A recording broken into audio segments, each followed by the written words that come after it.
The Wild Robot, Chapter 26. The Performer.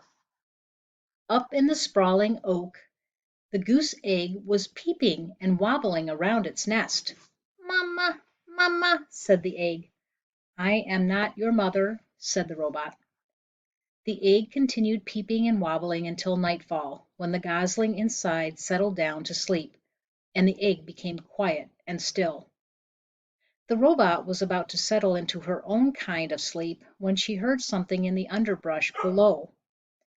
Roz peered down from the branches and saw weeds rustling in the moonlight. A creature was crawling past, but the creature stayed low, hiding in the darkest shadows so that Roz couldn't see who it was. Roz wasn't the only one watching.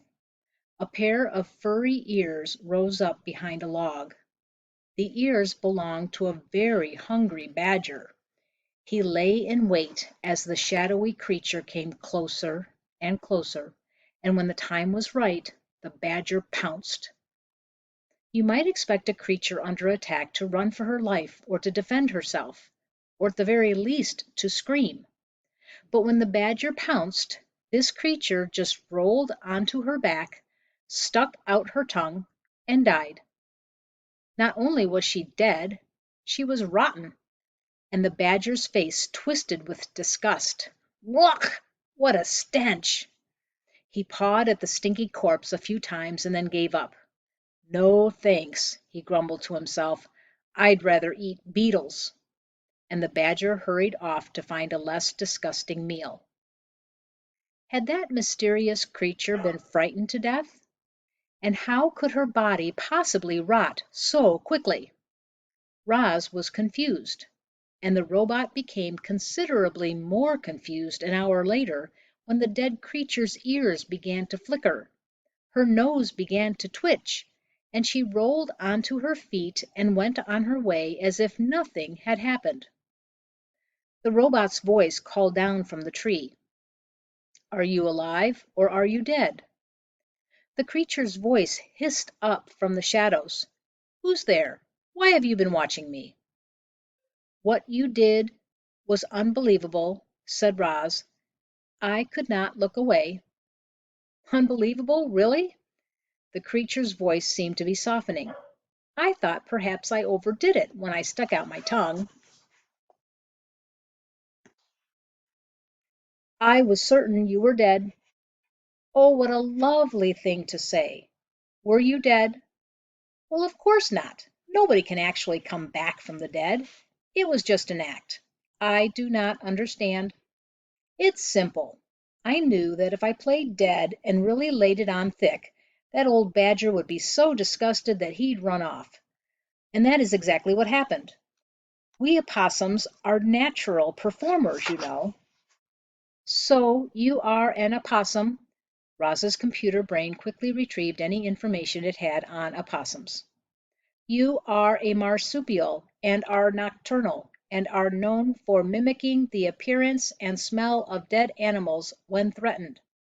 "It's true, death scenes are my specialty," said the opossum. "But I have a wide dramatic range, believe me." "I believe you." "Have you done any acting?" said the opossum. "I have not," said the robot. "Well, you should. You might enjoy it. You can start by imagining the character you'd like to be. How do they move and speak? What are their hopes and fears? How do others react to them? Only when you truly understand a character can you become that character." The two odd creatures sat there, one in a tree, the other in the weeds, and talked about acting.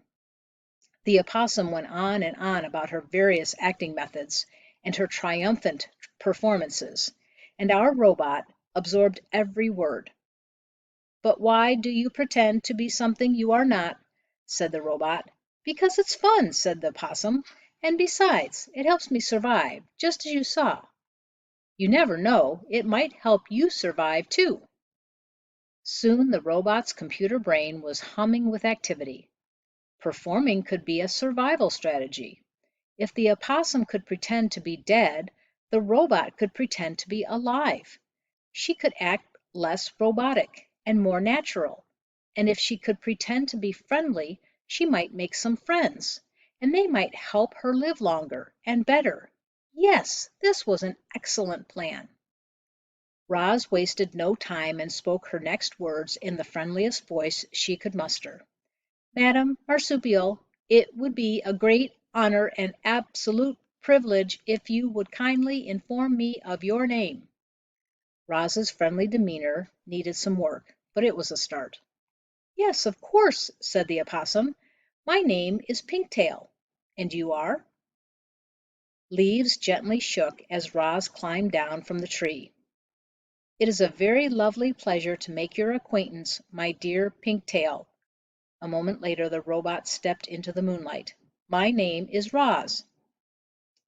Oh my, the opossum gasped. You're the monster. I am not a monster. I am a robot, and I am harmless. Harmless? Really? Well, you do seem rather gentle, and I heard someone say that you don't eat any food at all, which makes no sense, but hopefully it means you won't eat me? I will not eat you, said the robot. I am so glad to hear that, said the opossum, and a moment later she too stepped into the moonlight. It's nice to meet you, Roz. A weak smile appeared on Pinktail's pointy face. Roz thought things were going really well, but she didn't know what to say next. Neither did Pinktail, so the two friendly creatures just stood there together and listened to the crickets for a while. Well, I should be on my way, said Pinktail at last. Have a nice evening, Roz. Have the nicest evening, Pinktail. I shall look forward to the pleasure of encountering you again in the future. Soon, I hope. Farewell. With that awkward goodbye, Pinktail slipped back into the weeds and Roz climbed back into the tree.